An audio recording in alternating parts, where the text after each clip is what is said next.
Assalamualaikum warahmatullahi wabarakatuh. Perkenalkan, saya Rabiatul Adawiyah dari Prodi Ekonomi Syariah, Fakultas Ekonomi dan Bisnis Islam. Di video kali ini saya akan memenuhi satu tugas fikih muamalah, yaitu tugas bertanya seputar fikih muamalah kepada masyarakat atau mahasiswa. Sekarang kita lanjut ke pertanyaannya kepada masyarakat. Assalamualaikum warahmatullahi wabarakatuh. Pertama-tama kita perkenalan dulu sama kakaknya. Nama kakaknya siapa? Kenalkan, nama saya Budi Rawan, mahasiswa daripada Hukum Ekonomi Syariah di Fakultas Syariah. Di sini saya ingin bertanya kepada kakak seputar fikih muamalah. Soal yang pertama, berikut yang bukan merupakan kedudukan harta dalam Al-Quran dan Sunnah adalah: yang A, perhiasan kehidupan dunia; yang B, cobaan bagi manusia; C, dijadikan indah menurut pandangan manusia; yang D, bekal mencari dan mengembangkan ilmu. Pertanyaannya, yang bukan merupakan kedudukan harta dalam Al-Quran dan Sunnah. Yang D. D itu apa tuh?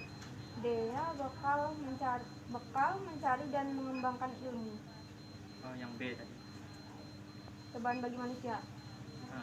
Pertanyaan yang kedua, kesepakatan dalam perjanjian antara dua pihak atau lebih untuk melakukan atau tidak melakukan perbuatan hukum tertentu merupakan pengertian dari: A, kontrak; B, akad; C, iltizam; yang D, wan prestasi. B, akad. Soal yang ketiga, syarat sah akad apabila terhindar beberapa hal di bawah kecuali: A, gharar; B, al-jahalah; C, saling ridho; D, kemudaratan. Agar apa tadi? Gharar. Syarat sah akad apabila terhindar beberapa hal di bawah ini kecuali: yang C tadi, ridho. Oke, saling ridho.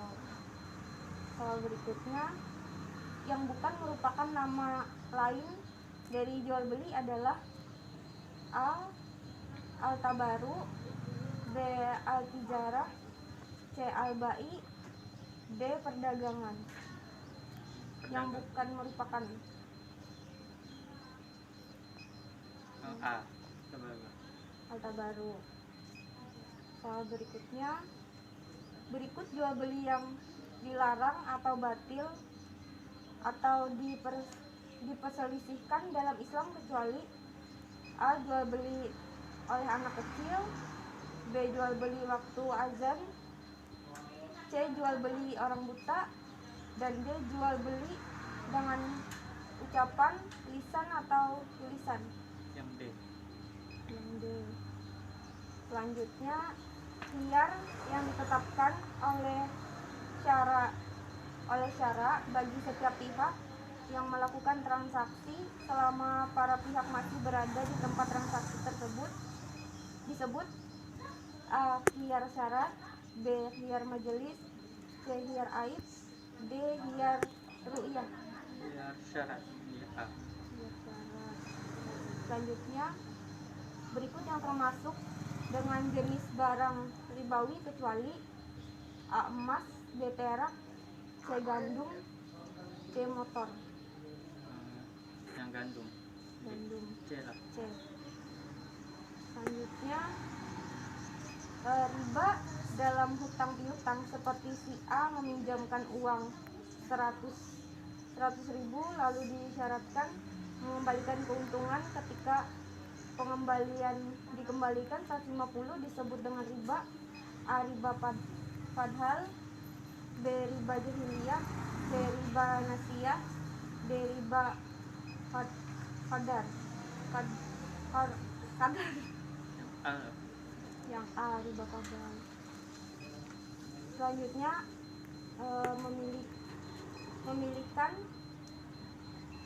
memiliki manfaat dalam waktu tertentu dengan tanpa imbalan merupakan pengertian dari A. Ariyah, B. Albai, C. Ijarah, D. Qadar. Jarak. Ijarah. Soal terakhir, menjadikan milik suatu kemanfaatan yang mudah dalam waktu tertentu dengan pengganti merupakan pengertian dari A. Ariyah, B. Qadar, C. Albai, D. Ijarah. A. Ariyah. Jawaban yang benar yang pertama fikih muamalah, yang kedua bekal mencari dan mengembangkan harta, yang ketiga akad, yang keempat kemudaratan, yang kelima albai, yang keenam jual beli dengan ucapan, tulisan atau syarat, yang ketujuh khiyar majelis, yang kedelapan motor, yang kesembilan riba qadar, yang kesepuluh ariyah. Jadi terima kasih kepada kakaknya telah meluangkan waktu saya. Assalamualaikum warahmatullahi wabarakatuh. Di sini saya bersama narasumber kedua saya, yaitu nama masnya siapa? Muamil. Dan di sini saya akan bertanya seputar fikih muamalah. Nanti masnya jawab, di akhir saya perbaiki. Yang pertama, aturan-aturan hukum Allah Subhanahu wa Ta'ala yang ditunjukkan untuk mengatur kehidupan manusia dalam urusan duniawi dan sosial kemasyarakatan merupakan pengertian dari A. Fikih ibadah, B. Fikih muamalah, C. Fikih munakahat, D. Fikih ukubah. B. Fikih muamalah. Pertanyaan kedua, berikut yang bukan merupakan kedudukan harta dalam Al-Quran dan Sunnah adalah A. Perhiasan kehidupan dunia, B. Cobaan bagi manusia, C. Dijadikan indah menurut pandangan manusia, D. Bekal mencari dan mengembangkan ilmu. D. Selanjutnya pertanyaan ketiga, kesepakatan dalam perjanjian antara dua pihak atau lebih untuk melakukan atau tidak melakukan perbuatan hukum tertentu merupakan pengertian dari A. Kontrak, B. Akad, C. Ihtizam, D. Wan prestasi. B. Akad.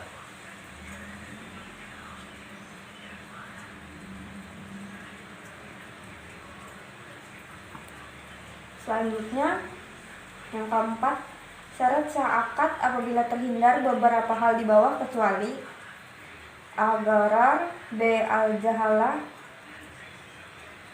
C. Saling ridho, D. Kemudaratan. D. Selanjutnya yang bukan merupakan nama lain dari jual beli adalah A. At-tabaru, B. At-tijarah, C. Al-bai, D. Perdagangan. D.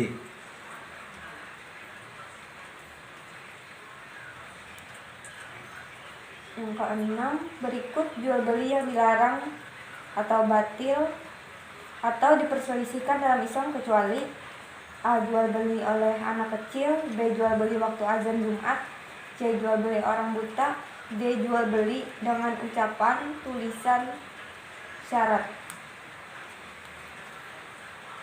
B.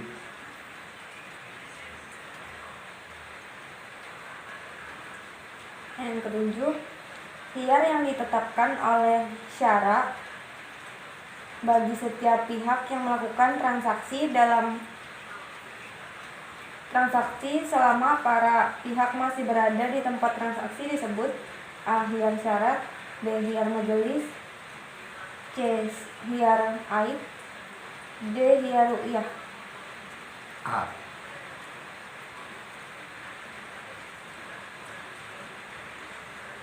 Selanjutnya, berikut yang termasuk dalam jenis barang ribawi kecuali A. Emas, B. Perak, C.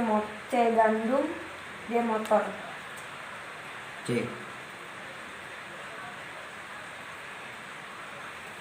Selanjutnya, riba dalam hutang piutang seperti si A meminjamkan uang 100.000 lalu disyaratkan mengembalikan keuntungan ketika pengembalian atau kembali 150.000 disebut dengan riba.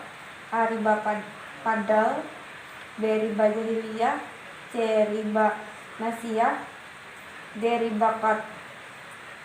D. Yang terakhir, memiliki manfaat dalam waktu tertentu dengan tanpa imbalan merupakan pengertian dari A.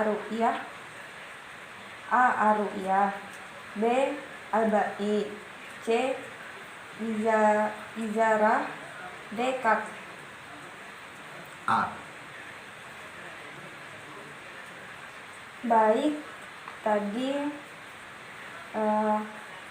masnya ada salah di nomor 6, 7, 8. Yang benarnya nomor 6 itu D. Jawabannya jual beli dengan ucapan atau tulisan atau isyarat. Yang ketujuh A. Jawabannya hiar syarat. Dan yang terakhir, yang nomor 8, jawaban yang benar C. Gandum. Sekian pertanyaan saya dengan narasumber yang kedua. Wassalamualaikum warahmatullahi wabarakatuh. Assalamualaikum warahmatullahi wabarakatuh. Langsung saja saya membahas tentang jawaban-jawaban dari dua orang narasumber yang mau meluangkan waktu untuk saya. Di sini kita mulai dari narasumber pertama. Saya rasa narasumber saya yang pertama ini sangat kurang pengetahuannya tentang fikih, dikarenakan beliau cuma bisa menjawab satu pertanyaan dari saya. Mungkin beliau kurang pengetahuan tentang riba akad. Beliau bisa lebih mendalami pengetahuannya tentang riba, atau mungkin di prodi hukum ekonomi syariah tidak ada mata kuliah fikih muamalah, makanya beliau kurang pengetahuan. Tapi saya tidak yakin juga. Mungkin kakaknya lebih bisa mendalami tentang pelajaran fikih muamalah, yang pasti tentang riba akad jual beli. Sampai situ saja. Kita lanjut ke narasumber yang kedua. Alhamdulillah, narasumber yang kedua bisa menjawab 6 pertanyaan tentang fikih muamalah.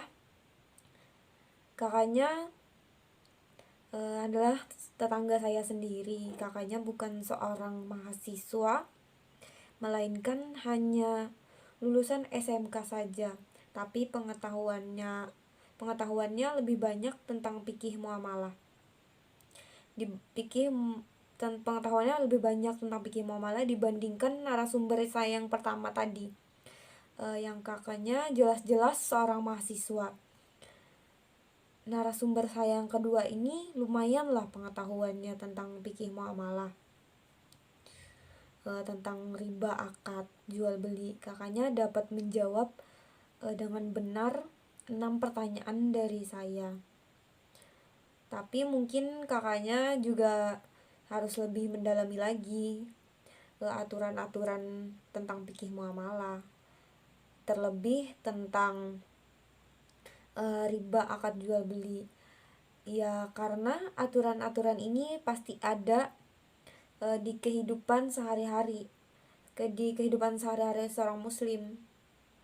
Baik, itu saja analisis dari saya tentang kedua narasumber tersebut. Lebih dan kurangnya saya minta maaf. Jika ada salah kata, saya juga minta maaf. Sekian, wassalamualaikum warahmatullahi wabarakatuh.